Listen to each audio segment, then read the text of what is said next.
putang ina, enhanced quarantine, lockdown. Puta, gulong-gulo na ako.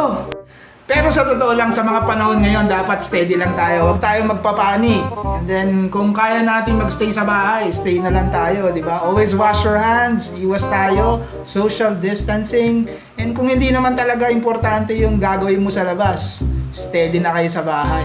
At dahil steady tayo lahat sa bahay, make time tayo para magluto. So today, in this video, tuturuan ko kayo magluto ng spare rib sinigang!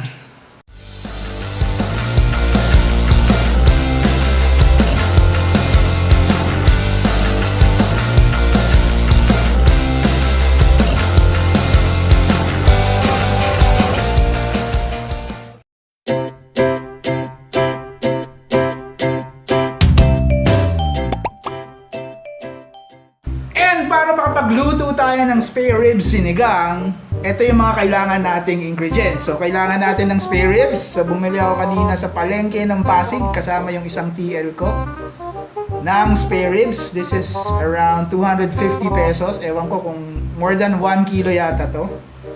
And then, syempre, kailangan rin natin ng sinigang mix. Also, kailangan rin natin ng patis. Siyempre, yung mga gulay natin like yung onion. Kailangan rin natin ng kamatis. Kailangan rin natin ng kangkong, paborito ni Pong Pagong. Then we also have our string beans or sitaw. And siling haba. At syempre, yung sikreto natin sa sinigang para malapot siya. Ayoko kasi yung sinigang na hindi malapot eh. Kailangan natin, para lumapot yung sinigang nyo, kailangan natin ng gabi. So, ang gagawin natin dito sa gabi na to, of course, palalambutin natin siya dun sa broth nyo. Tapos, pag malambot na siya, dudurugin natin siya para sumama dun sa sabaw ng sinigang nyo. And ito yung magpapalapot sa sinigang natin. So tara na mga paps, samahan nyo ako, prepare na natin yung mga ingredients natin para masimulan na natin magluto ng sinigang na spare ribs.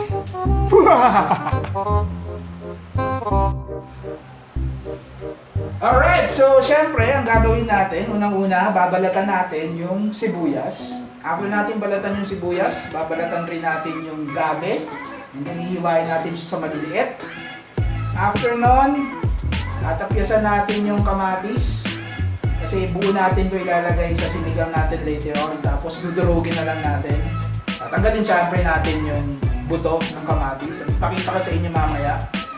After nun, ihiwain natin yung string beans natin o yung sitaw.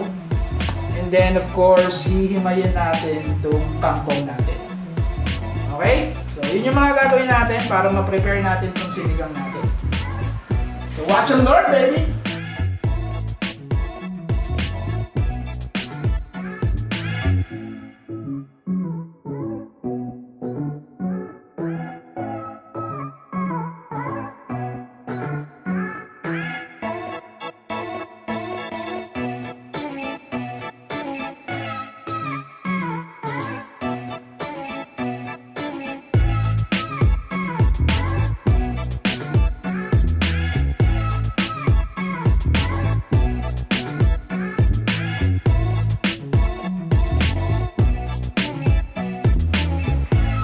Alright, so after natin ma-prepare lahat ng sangkap natin, nahiwa na natin lahat, ang next step natin is to boil these spare ribs sa tubig hanggang sa lumambot siya.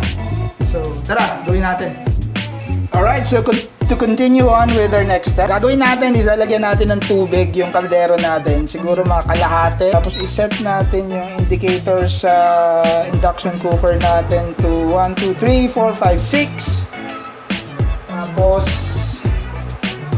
ilagay na natin yung spare ribs natin. And then syempre, tatakpan na natin yan hanggang sa kumulo. Alright, so from time to time magdadagdag tayo ng tubig kasi definitely matutuyo yan. So pagka medyo alam natin sobrang bawas na yung tubig, magdadagdag lang tayo per cup. Okay?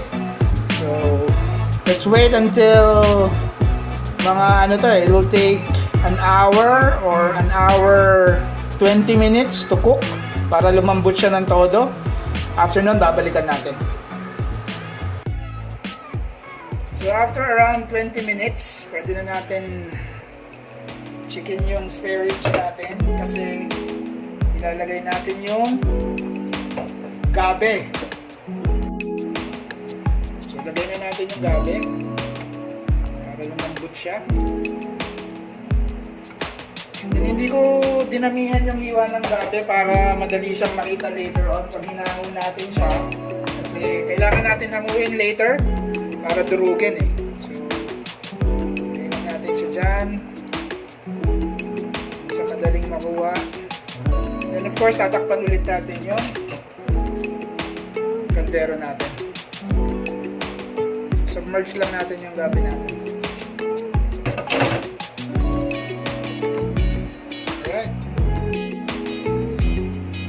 Alright, checkin natin yung sinigang natin. So, feeling ko kailangan natin magdagdag ng water. Tutuyo na siya. Of course, since dito na naman tayo, checkin na rin natin yung gabi natin kung malambot.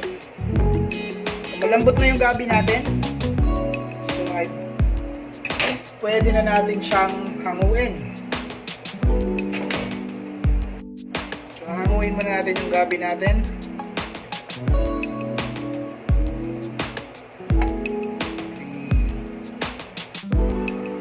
At pagkatapos nating hanguin yung gabi natin, kailangan natin siyang durugin. So, ganyan lang yung gagawin natin. Durugin natin siya. Tapos, syempre, ibabalik natin to dun sa sinigang natin. Durug-durug lang, mga kapatid. Durugin mo ng durugin. Parang yung ginawa mo sa puso ng girlfriend mo. Durugin mo. Sige. Okay, so pag durog na siya, syempre babalik natin siya doon sa sinigang natin.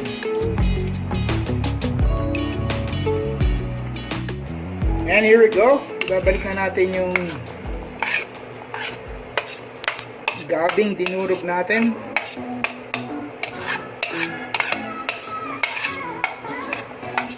So itong gabing dinurog natin ang magpapalapot sa sinigang natin. So makikita niyo mamaya yan, lalapot yung sinigang natin dahil dyan sa dinurog na gabi. So dagdag pa tayo ulit ng kalahating cup na tubig.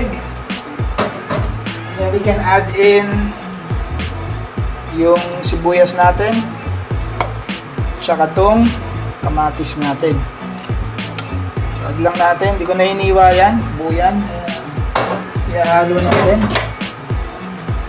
Hihintayin natin maluto tong kamatis. Pag naluto na tong kamatis, malambot na siya. Dudurugin natin, tatanggalin natin yung buto, tapos ibabalik ulit natin yung kamatis na tinanggalan na natin ng buto. Okay? And of course, pwede na rin tayong mag-add ng patis. So yung patis natin, you can add around 2 jiggers or shot glass of patis. And then let's wait again hanggang sa kumulo tong sinigang natin. Alright, so at this point, pwede na natin hanguin yung kamatis natin.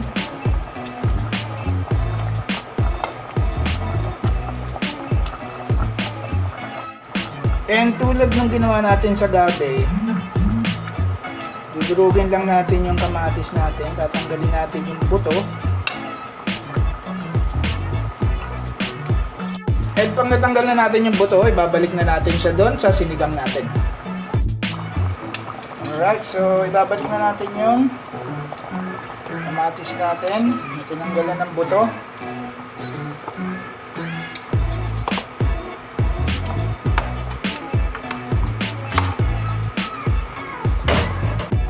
Alright, so lalagay na natin itong sinigang mix natin. Itong sinigang mix na kinuha natin is yung 22 grams, 0.78 ounce.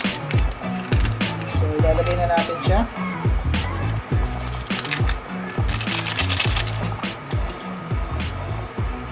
And haluin natin yung sinigang natin. So, pwede naman tayo magdagdag ng sinigang mix kung feeling natin kulang sa asim yung sinigang natin. Pero ako kasi ayoko ng sobrang asim na sinigang. So, makikita nyo, mga paps, medyo malapot yung sabaw ng sinigang natin. That is because of the gabi na dinurog natin. So, kung hindi ka magdudurog ng gabi sa sinigang mo, hindi lalapot yung sabaw ng sinigang. So, tikman lang natin ng konti. Okay. So, tamang-tama lang sa akin yung asim ng sinigang. So, since okay na ako sa asim, pwede ko lang ihalo yung gulay natin. So, yung gulay natin, hinahalo natin to ng huli para maiwasan nating ma-overcook yung gulay natin. So, okay lang muna natin yung sitaw. After around 2 minutes, isusunod na natin yung kangkong. And then finally, yung siling haba. So, hintay tayo 2 minutes. So, after yung sitaw natin, pwede na natin isama rin yung kangkong natin.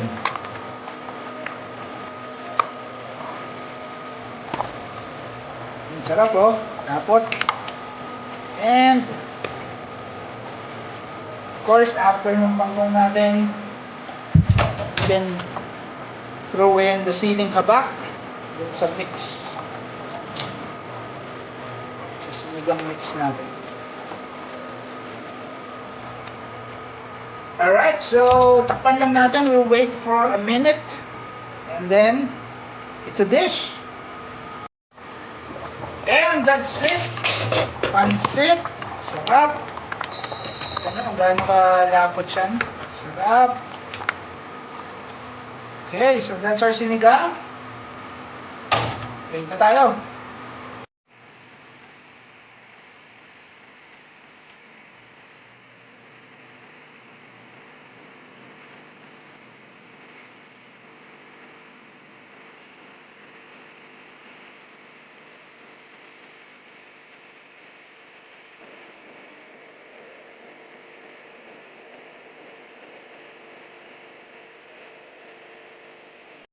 And that's it, pansit. That's how I cook my spare rib sinigang na may malapot na sabaw. Nagustuhan nyo ba? So kung nagustuhan nyo, comment down below.